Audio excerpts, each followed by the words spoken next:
यहाँ पर कहते हैं इयं प्रेते विचिकित्सा मनुष्य इति या पूर्वं विचिकित्सा प्रश्नमूलेन उद्भाविता सापि निर्मूल इति एतद् दर्शितुं देहे व्यतिरिक्त आत्मा अस्तित्वं साधयति। कहते हैं जो आपने जो पूर्व में शंका हुई थी, कहते हैं या इयं प्रेते विचिकित्सा मनुष्य मरने के पश्चात रहता है कि नहीं रहता, इसके विषय में जो संशय था, नहीं आए वो बौद्ध कहते हैं मरने के बाद नहीं रहता। बौद्ध क्या कहते हैं? हाँ, तो वहाँ पर जो संशय वो जगत में उसने सुना था, जगत में क्या सुना था कि मरने के बाद कुछ रहते हैं कुछ नहीं रहते। उस काल में बौद्धों का प्रचार रहा होगा। हाँ, मरते तो मोक्ष सिद्ध हो जाता है, उसमें क्या। चार वाक्यों का नहीं, बौद्धों का छोड़ो, 4 वाक्यों का मरते ही तो मोक्ष होता है। यावत जीवे सुखम जीवे ऋणम करता गतम पीवे भस्मीभूत से देश पुनरागमन होता। जब तक जीव सुखपूर्वक जीव नहीं है तो ऋण लेकर के खाओ पियो। और शरीर जब जो है ना, शरीर दिख रहा है, शरीर पात हो जाने के पश्चात पुनः वो शरीर उत्पन्न होकर नहीं आता। यदि पुनः वही शरीर उत्पन्न होकर के आता तो उन्हीं का ये सबसे 4 वाक्य है। तो 4 वाक्य कहते हैं मरने के, सबसे 4 वाक्य कहते हैं मरने के बाद आत्मा नहीं रहती है। तो कहते हैं यहाँ पर इति जो या पूर्व विचिकित्सा, जब पहले संशय हो गई थी तो संशय किया था, देवताओं को भी इस आत्मा के विषय में जो संशय रहता है, संशय हो गया था। तो प्रश्न के मूल रूप से उद्भाविता, जो संशय उत्पन्न किया था तभी निर्मूल मूल से रहित, संशय प्रश्न से रहित। कहते हैं ये तो दर्शन दिखलाने के लिए देश व्यतिरिक्त आत्मा अस्तित्व सिद्ध करते हैं। आत्मा स्वरूप अधिगम्य लिंगम उच्यते, आत्मा के स्वरूप के अधिगम में लिंग को कहते हैं। तो कहते हैं ऊर्ध्वं प्राण मुन्यति अपानम प्रत्यग्य अस्यति मध्ये वामनमासीनम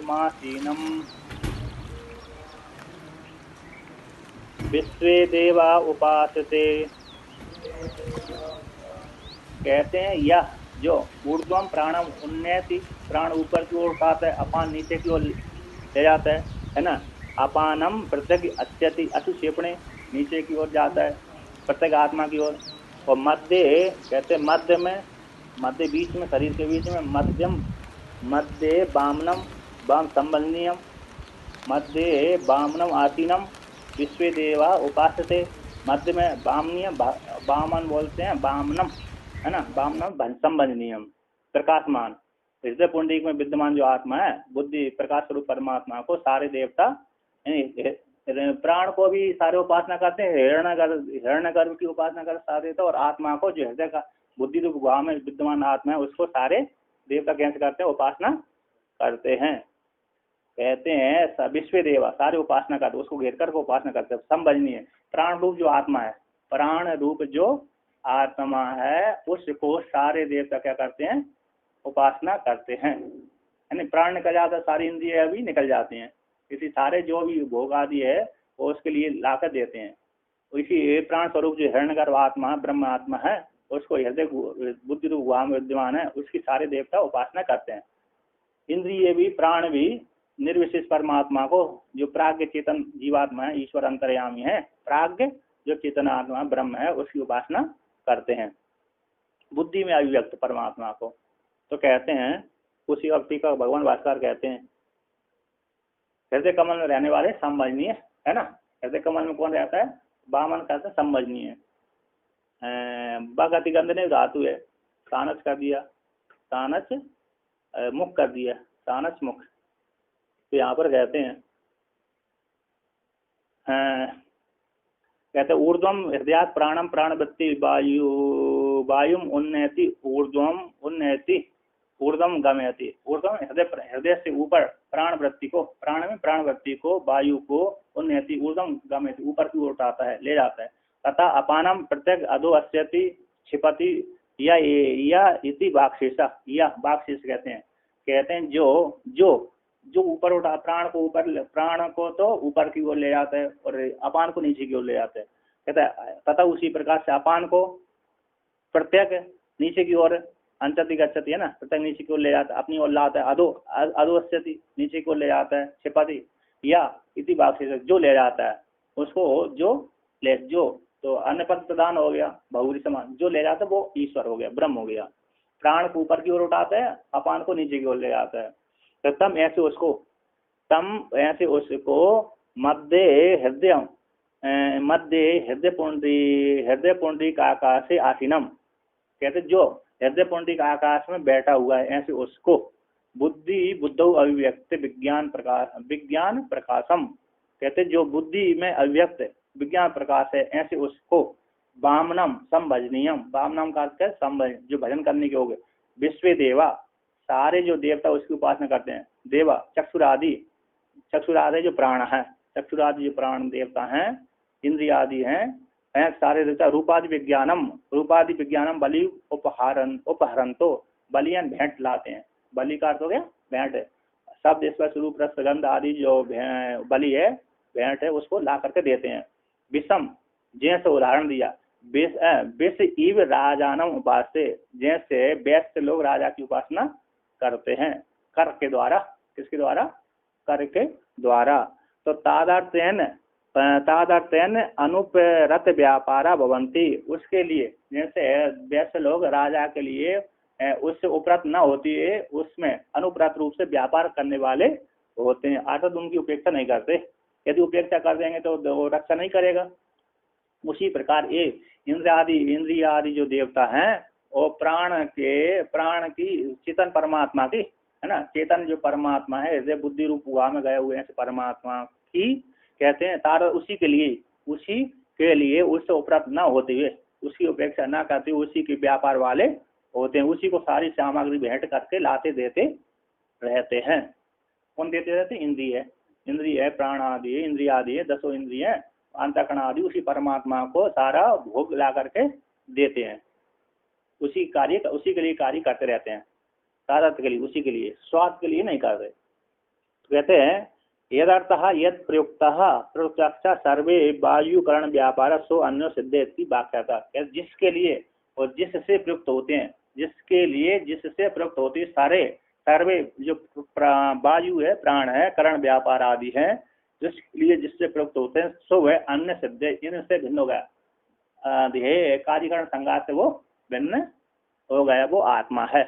किंचा और भी कहते हैं, है ना, तो किंचा कहते हैं और क्या कहते हैं? कहते हैं अस्य विश्वंसमानस्य शरीरस्थस्य देहिना देहाद विमुच्यमानस्य किमत्र परिशिष्यते एतद्वैतत्।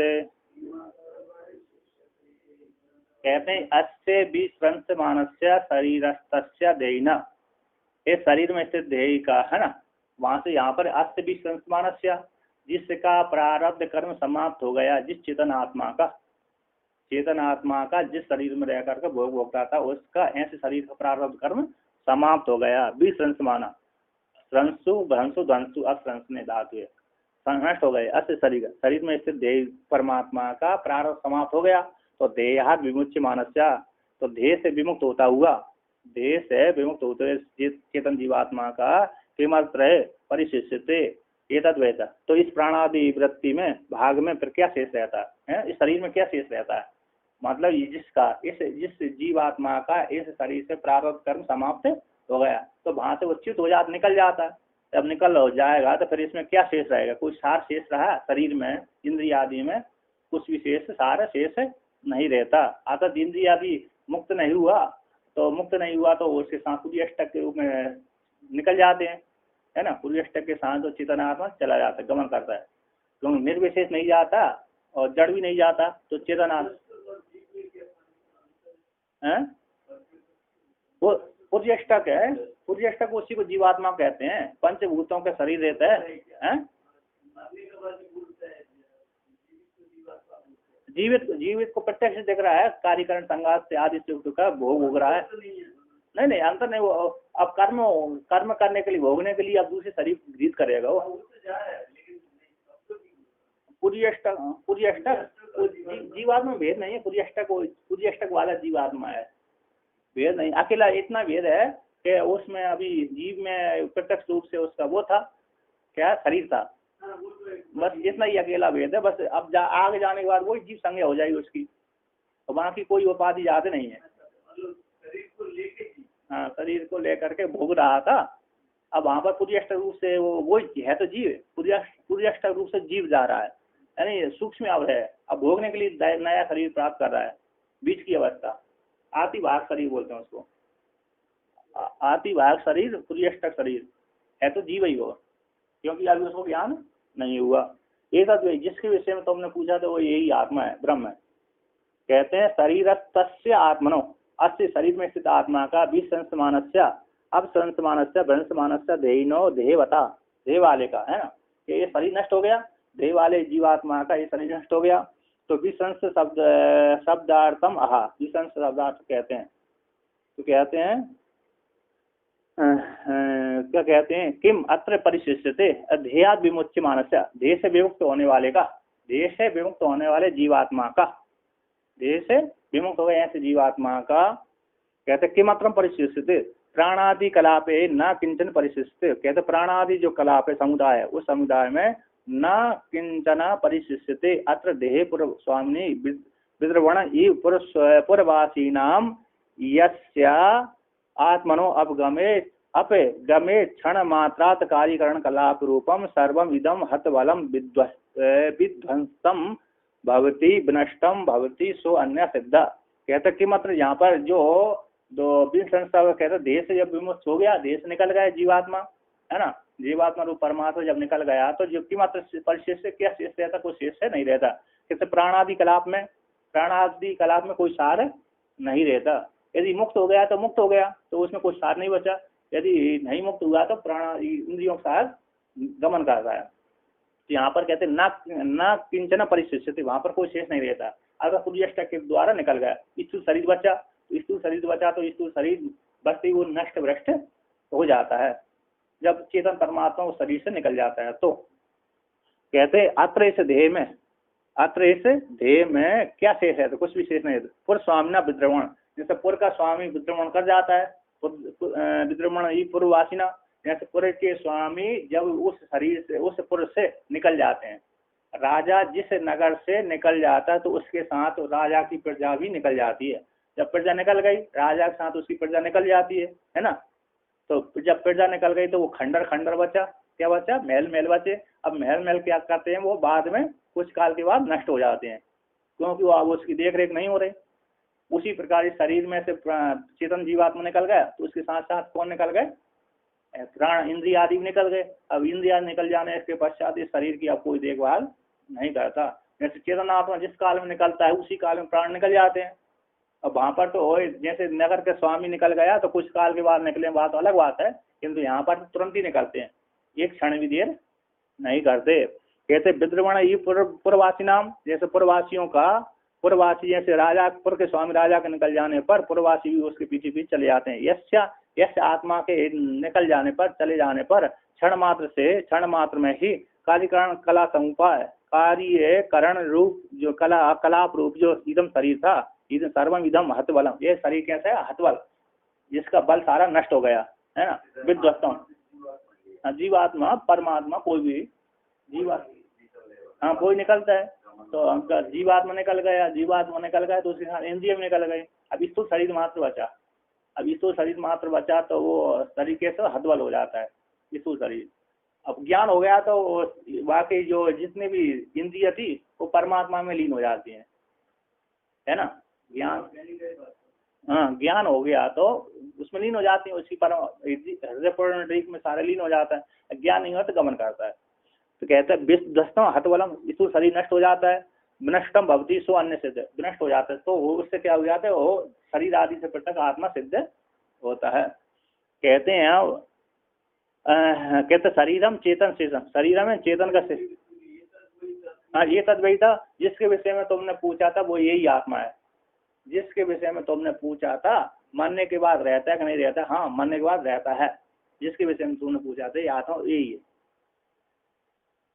हाँ आत्मा है, नष्ट नहीं होता है। जो चार वाक्य कहते हैं ना, मरने के बाद आत्मा नहीं रहती है आत्मा, इसलिए आप है तो सिद्ध, आप इसे आत्मा के विषय में जानना चाहिए और गलत कार्य नहीं करना चाहिए। यदि गलत कार्य करेंगे तो नरक आदि की प्राप्ति होगी।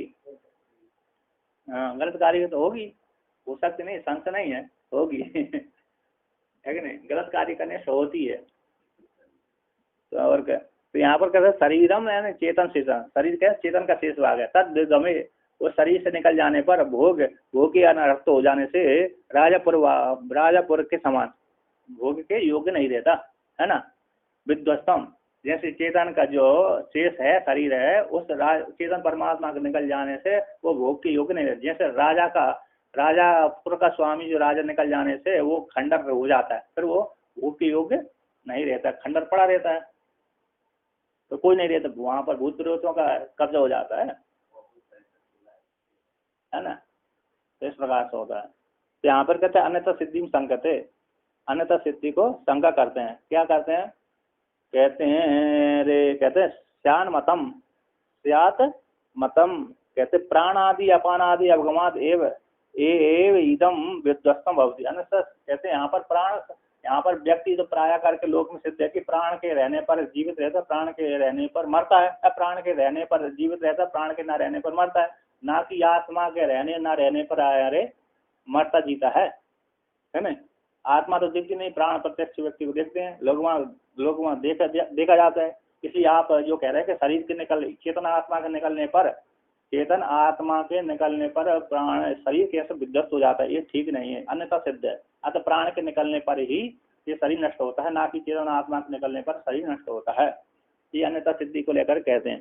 कहते श्यान मतम प्राण अपान आदि अवगमाद एवं अवगमाद एव इदम विध्वस्तम भवति। प्राण अपान आदि के निकलने से ही यह शरीर नष्ट होता है, ना तो तद व्यतिरिक्तम, उससे प्राण आदि से व्यतिरिक्त आत्मा के अवगम होने से शरीर नष्ट नहीं होता। क्यों, प्राणादि भर एव ही मर्त्यो जीवती, प्राणादियों के प्राणादियों के द्वारा ही मर्त्य जीवित होता है। मर्त्य मरण धारण वाले जो पुरुष है ना, वो प्राणादियों के रहने पर ही जीवित होता, प्राणादियों के रहने पर नहीं होता, अन्वय व्यतिरिक्त द्वारा देखा जाता है। तो इसलिए प्राणादियों के अन्वय व्यतिरिक्त के द्वारा देखे जाने से प्राणादि के निकलने से ही नष्ट होता शरीर, प्राणादि के निकलने से नहीं होता, नष्ट नहीं होता है। और प्राणादि से व्यतिरिक्त आत्मा के निकलने से शरीर नष्ट भ्रष्ट आदि नहीं हो, देखती नहीं है। प्राणादि आत्मा निकल गए तो शरीर नष्ट हो गए, ऐसा नहीं, लोक में नहीं देखा जाता। तो ऐसी प्राप्ति हो जाने पर श्रुति कहते हैं यहाँ पर न, सिद्धांत कहते हैं न, ये ठीक है नहीं है। क्यों नहीं है, तो शिव कहते हैं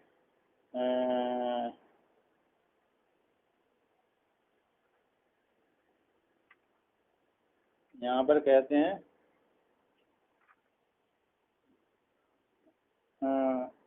यहाँ पर कहते हैं ननु, शंका करते हैं कि न एतद है ना, ये ठीक है नहीं है, ठीक नहीं है, तो न एतद ये ठीक नहीं है, तो कहते हैं क्या, कहते हैं ननु जीव ननु जीव प्राण धारण इति धातु, जीव एक धातु है, जीव प्राण धारण है।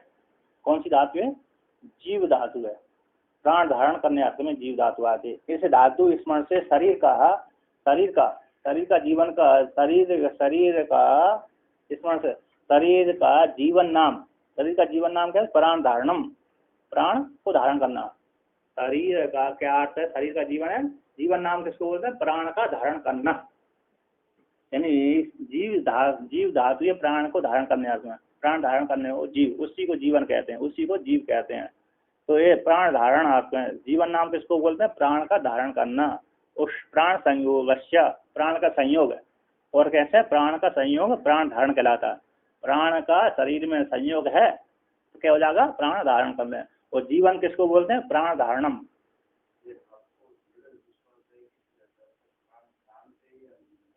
हाँ तो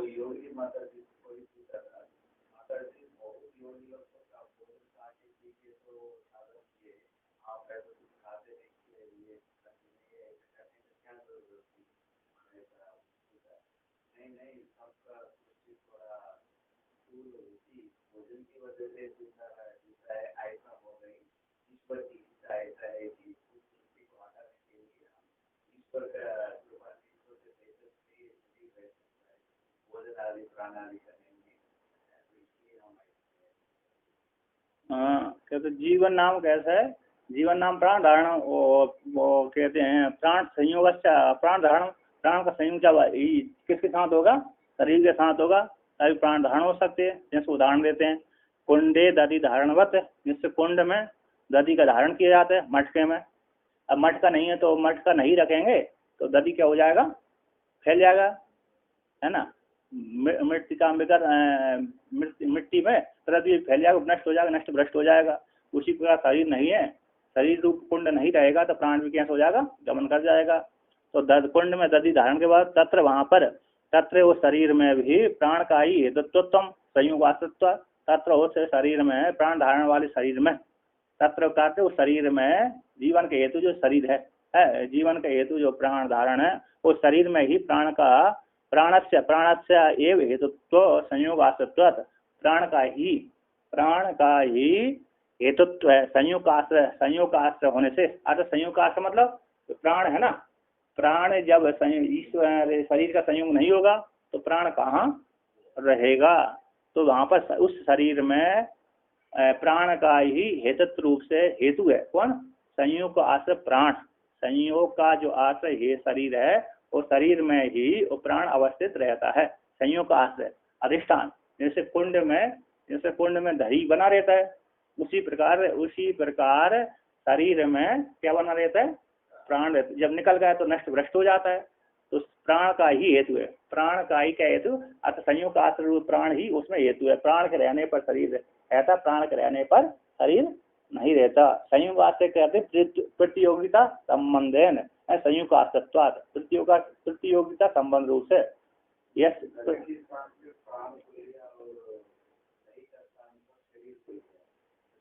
हाँ, दृष्टांत जैसे दही के स्थान पर प्राण आ गया, दही के स्थान पर प्राण हो गया, घट के स्थान पर शरीर हो गया। घट फूटने से दही फैल जाता है, और इसी प्रकार शरीर फूट जाने से प्राण निकल जाएगा। शरीर नष्ट हो गया,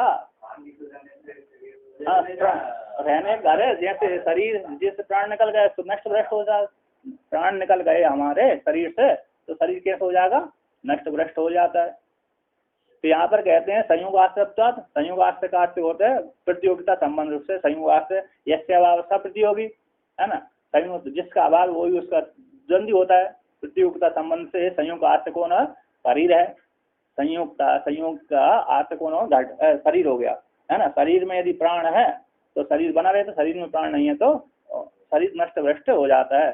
संयोग प्रतियोगिता होने से, और प्रतियोगी यहाँ ही प्रतियोगी है निरूपक रूप से भक्ति, वहां पर हेतु जो प्रतियोगी है प्राण ही प्रतियोगी है।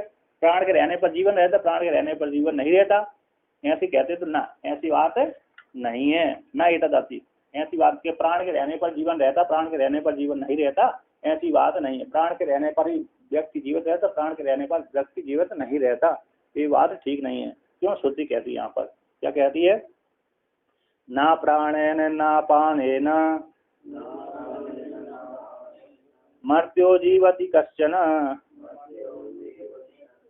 चित्रेण तु जीवन्ति यस्मिन्नेतदुपाश्रितौ। कहते हैं ना प्राणेन ना पानेन मर्त्यो जीवति कश्चन। मरते मनुष्य मरण धर्म वाला जो पुरुष है, ना तो प्राण के द्वारा जीवित रहता है, ना अपान के द्वारा जीवित रहता है। कोई मरण धर्म वाला जो जीव है वह शरीर से संबंधित होने वाला मरण धर्म वाला कहलाता है ना। किंतु वो प्राण और अपान के द्वारा जीवित नहीं रहता। किंतु इतरण तो जीवंती, इतर चेतन आत्मा के द्वारा ही जीवित मरण धर्म वाला पुरुष है, शरीर है, इतर के द्वारा ही जीवित, ईश्वर की प्रेरणा से, ईश्वर रूप जो आत्मा के द्वारा ही वो शरीर जीवित और मृत होता है ना। इतर के द्वारा यानी चेतन आत्मा के द्वारा ही जीवंती और मृयंती, जीवित और मरण को प्राप्त होते हैं। कौन? शरीर नष्ट है ना। ना तो चेतन आत्मा तो नष्ट नहीं होता, तो जीवित जो इतर के द्वारा, चेतन आत्मा के द्वारा ही जीवित और मृत होते हैं। यस्मिन जिस परमात्मा में, आत्मा में, एतौ उपाश्रितौ कौन? प्राणापान आश्रय करके रहते हैं। अब ठीक है, भगवान भास्कर कहते हैं न प्राणेन न अपानेन चक्षुरादिना वा मर्त्यो मनुष्यो देहवान कश्चन जीवति न कोपी जीवति। ना तो प्राण के द्वारा ना अपान के चक्षुरादि अथवा इंद्रिय आदियों के द्वारा, इंद्रिया चक्षुरादि इंद्रियों के द्वारा मर्त्य मनुष्य देह वाला जो पुरुष देह वाला मनुष्य है, कश्चन कोई भी जीवित न कोपी जीवित, कोई भी जीवित नहीं रहता। नहीं अन्येषां परार्थानां संगत कारित्वात् जीव जीवन हेतुत्व उपपद्यते। कहते जो परेशान यानी क्योंकि जो परेशान येषां परार्थानां जो पर दूसरे के लिए होते हैं, कौन के लिए होते हैं? परार्थ होते हैं, दूसरे के लिए होते हैं। परार्थ दूसरे को बोलते हैं। जैसे अरे अश्व आदि है, अश्व रथ आदि किसके लिए होते हैं? चेतन के लिए होते हैं। प्रकृति किसके लिए? चेतन के लिए। प्रकृति प्रकृति के लिए नहीं है, घट घट के लिए नहीं है। घट किसके लिए? चेतन के लिए। हाँ, पर उत्तरा वृक्ष फलन थी। तो यहाँ पर कहते हैं पर ये शाम पराता नाम जो पर के लिए ऐसे संगत कारित्व होने से समुदाय है, ऐसे जो संगत कारित्व होने से जीवन के हेतु उत्पन्न नहीं होता है। देहादि इंद्रियों का, देहादि जो घटपट आदियों का है, घटपट आदियों का है संगत कार्य से बहुत से समुदाय है संगत कार्य है, वे जीवन के हेतु नहीं होते। कहते क्यों नहीं होते? उसमें कहते स्वार्थ है ना। टीकाकार कहते हैं यहाँ पर कथम उचित जीवन हेतुत्व प्राण आदि न संभव। किस प्रकार से आप कहते जीवन के हेतु प्राण आदि संभव नहीं है, प्राण आदियों का जीवन के हेतु में संभव नहीं है। तत्र कहते स्वार्थी असंगतन। कहते स्वार्थेन असंगतन परेण कैंचित अभी अप्रोक्तम संगता नाम अवस्थानम न दृष्टम ग्रहादीनाम लोके। जैसे लोक में है ना, लोक में ग्रहादियों का संगत जो संगत होने वाले ग्रहादियों का, नगर आदि जो हमारे हैं तो घर आदि हैं, लोक में ईट आदि सारे बर्तन आदि रखे हुए हैं, ऐसे ग्रह संगत ग्रहादियों का लोक में अवस्थान नहीं देखा गया, जीवन के हेतु नहीं देखा गया है ना, जीवन का हेतु नहीं देखा गया। स्वार्थ, क्योंकि स्वार्थ में स्वयं के लिए नहीं होते और स्वयं के लिए स्वयं नहीं होते। कहते स्वार्थ है असंगत, स्वार्थ के द्वारा स्व प्रयोजन सिद्ध करने के लिए, अपने प्रयोजन की सिद्धि के लिए, स्वयं की प्रयोजन की सिद्धि के लिए असंगत होने, संगत न होने से परिणाम किसी के द्वारा भी कैंसिल अभी प्रयुक्त नहीं होता, लोक में नहीं देखा गया है ना। पृथक किसी स्वतंत्र चेतन की प्रेरणा के बिना, किसी स्वतंत्र पृथक किसी स्वतंत्र चेतन की प्रेरणा के बिना ग्रहादि संगत पदार्थों की स्थिति नहीं रहती। अगर चेतन परमात्मा नहीं रहेगा, प्रेरणा नहीं देगा, अथवा स्वयं के लिए स्वयं प्रेरित नहीं होते, घट अपने घट के लिए प्रेरित नहीं होता, पट अपने पट के लिए, चेतन के लिए वो प्रेरित होता है, चेतन के लिए द्वारा ही कार्य करते हैं। जैसे गाड़ी आदि है तो चेतन जब वो उसमें बैठ जाता है, ड्राइवर आदि वाहन सारथी बैठ जाता है तभी तक आदि चलते हैं, नहीं तो वो रखा ही रहता है। इसलिए अब वहाँ पर चेतन नहीं है, जिस घर में चेतन नहीं रहता वो घर कैसे हो जाता है? नष्ट भ्रष्ट हो जाता है। तो कहते हैं जिस प्रकार से लोक में ग्रहादियों का संगत, ग्रहादि संगतों का लोक में अवस्थान नहीं देखा गया, उसी प्रकार क्यों स्वार्थ में संगत, स्वार्थ में संगत, स्वार्थ के लिए स्व प्रयोजन की सिद्धि के लिए संगत न होने से पर के द्वारा किसी पर्यंत दूसरे के द्वारा है ना, ईश्वर को जोड़ दूसरे के द्वारा कैंसिल अभी किसी के द्वारा प्रेरणा दिए बिना वो कार्य नहीं करते है ना, प्रेरित नहीं होते। जब तक चेतन आत्मा उसमें प्रेरणा नहीं देगा तब तक क्रिया आदि उनमें नहीं होती। तथा उसी प्रकार से प्राण आदि नाम आप ही संगतत्वात् भवितुम अर्हति। इसलिए उसी प्रकार जब प्राण आदि संगत है, समुदाय है, स्व के लिए, स्व के प्रयोजन की सिद्धि के लिए वो नहीं होते, चेतन परमात्मा की प्रयोजन की सिद्धि के लिए वो होते हैं। स्वार्थ में उनका भाव नहीं है, स्व प्राण आदि इंद्रियों का स्व में कोई प्रयोजन सिद्ध नहीं होता, जड़ होने से। जो लिंग शरीर है, सूक्ष्म शरीर है, स्व प्राण आदि जो लिंग शरीर है उनका संगत होने से वो भी चेतन की, चेतन परमात्मा के लिए है, स्वयं के लिए नहीं है। तो यहाँ पर कहते हैं टीकाकार कहते हैं, कहते कादचित कस्य प्राण शरीर से संयोग स्वभाव तो अनुपत्य, कदाचित कादच किसी काल में भी प्राण शरीर संयोग का, प्राण शरीर वाले संयोग का स्वभाव से उत्पत्ति न होने से, स्वभाव से उत्पत्ति न होने से उस संगत का लोक में परप्रयुक्त का ही देखे जाते है ना। कादचित कभी भी किसी भी काल में भी प्राण शरीर प्राण का शरीर के साथ संयोग वाले, शरीर के साथ संयोग होने वाले प्राण का स्वभाव से अपने लिए उत्पत्ति क्रियाशीलता नहीं देखी गई है। उस संघात का लोक में पर प्रयुक्त है, पर चेतन के द्वारा प्रयुक्त है, पर दूसरे के लिए पर प्रयुक्त संघात का लोक में देखे जाने से भवितव्यम अन्य संघात प्रयोजन, अन्य संघात अन्य के द्वारा, संघात के प्रयोजक अन्य के द्वारा ही वो प्रेरित होते हैं है ना। संगात से शब्द होकर के संगात के प्रयोजक रूप से अन्य के द्वारा ही प्रेरणा होते, अन्य के लिए ही होते हैं वो संगात। जितने भी संगात है जड़ वस्तु है चेतन के लिए ही होती है। अब उसी को भगवान भास्कर कहते हैं अतः इसी हेतु से इतरण एवं संगत प्राणादि विलक्षण तू सर्वे संगता संतो जीवंती प्राणान धारयंती। अतः इसी हेतु इतर के द्वारा इतर चेतन आत्मा के द्वारा ही संगत जो संगत प्राणादियों से विलक्षण संगत प्राणादि से विलक्षण चेतन परमात्मा के द्वारा ही सर्वे संगता सारे संगत होती है लिंग शरीर संगत होते हुए जीवंती प्राणान धारणती प्राण को धारण करते हैं। चेतन आत्मा है तो प्राण धारण रहेगा, चेतन आत्मा नहीं है तो शरीर आदि नष्ट भ्रष्ट हो जाता है। यस्मिन संगत विलक्षण आत्मनि सती परस्मिन एतौ प्राणापानौ चक्षुरादि भेद संयुतौ उपाश्रितौ। कहते जिस परमात्मा में है ना, जिस परमात्मा में संगत से विलक्षण आत्मा में संगत से जो विलक्षण है, संगत मतलब देहादि संगत, इन सब विलक्षण आत्मा के होने पर परमात्मा के होने पर एतौ दोनों प्राण अपान उपलक्षण सारी चक्षुरादि इंद्रियों के सहित संगत होकर संगत उपासित उसको आश्रय करते हैं, है ना, उसकी सेवा करते हैं, उसी के रहने पर जीवित रहते हैं। यस्य असंगतस्य अर्थे प्राणादि स्वव्यापारं कुर्वन् वर्तते संगता सन स ततो अन्यो सिद्ध इति अभिप्राय। कहते जिस आत्मा का असंगत का किसी के साथ संबंध नहीं होता, ऐसी आत्मा का अर्थ आत्मा के लिए अर्थ है आत्मा के लिए प्राणादि अपने अपने व्यापार को करते हुए रहते हैं। जिस आत्मा के लिए प्राणादि अपने अपने व्यापार को करते हुए रहते हैं, संगत होते हुए हैं, संगत होते हुए अपने अपने व्यापार को करते रहते हैं, ततो उस संगत से अन्य चेतन परमात्मा कैसा होता है, सिद्ध हो जाता है ना। आगे एक और कहते हैं हंताता इदम प्रवक्ष्यामि गुह्यं ब्रह्म सनातनम यथा च मरणं प्राप्य आत्मा भवति गौतम। कहते हैं हे गौतम, अंत अब वर्तमान काल में इदानीं ते तुम्हारे लिए इदम प्रवक्ष्यामि, तुम्हारे लिए वो कहूंगा गुह्यम ब्रह्म सनातन जो गोपनीय है ना। कृष्ण भगवान भी कहते हैं अर्जुन को कि हम तुम्हारे लिए रहस्य बताता हूँ, गोपनीय ब्रह्म तत्व को बताता हूँ, गुह्यम ब्रह्म सनातन परमात्मा को बताता हूँ। यथा च मरण प्राप्त है, जिसको व्यक्ति न जानकर मरण को प्राप्त होता है, आत्मा जैसा उसका कर्म होता है उसी की आत्मा हो जाती है। जिसने आत्मा को नहीं जाना है ना, आत्मा को न जानने पर जैसा उसका कर्म था उसी प्रकार से क्रियाकारी नियोनि में जैसी उसको कर्मों का फल था उसी प्रकार प्राप्त हो जाता है। अंत इदानीं वर्तमान काल में पुनरअपि ते तुम्हारे लिए गुह्य गोपनीय गुह्यम गोप्यम, गुह्य का तो गोप्यम रहस्य, गोप्य बोलता रहस्य को, रहस्य जो ब्रह्म सनातन परमात्मा को मैं कहूंगा, भविष्य में कहूंगा, प्रवक्ष्य में कहूंगा, कहने जा रहा हूँ। यदि विज्ञान जिसके विज्ञान से संपूर्ण संसार का उपक्रम हो जाता है, जिसके न जानने से जिसके न जानने से परमात्मा न जानने से मरणम प्राप्त, मरण को प्राप्त होता है जीवात्मा, आत्मा भवती मरण है ना, जन्म मरण को प्राप्त हो रहा है। ऐसा संसार जैसा संस्करण होता है तब उसी प्रकार से ही गौतम मेरे से श्रवण करो, ठीक है ना।